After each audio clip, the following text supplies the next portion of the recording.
Je l'ai perdue. Cette phrase tourne en boucle dans ma tête comme une obsession. Elle sert à me rappeler tout ce que j'ai perdu au cours de ma vie, aussi courte soit-elle. J'ai commencé par perdre ma persévérance. Tant de projets en tête qui au final ne se concrétisaient jamais. Rapidement, c'est mon imagination qui est partie. Clairement que je ne réalisais aucun des dessins qu'elle me proposait.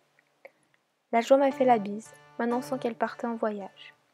Je reviendrai quand l'espoir me contactera, disait-elle. Malheureusement, celle-ci m'a quitté récemment. L'espoir est la fondation d'un monde meilleur.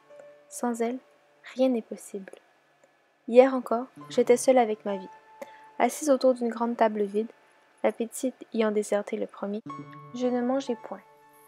Lorsque je fixai la vie, installée à l'opposé, elle se leva. Je ne tentais même pas de la retenir. Je savais que c'était en vain.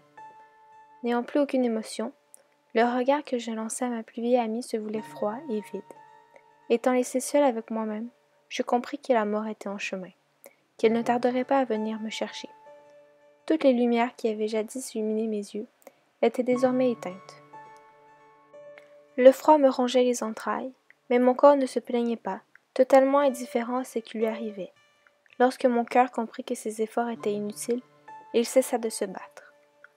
Lorsque la mort m'ouvrit grand ses bras, je courus m'y blottir sans y réfléchir un seul instant.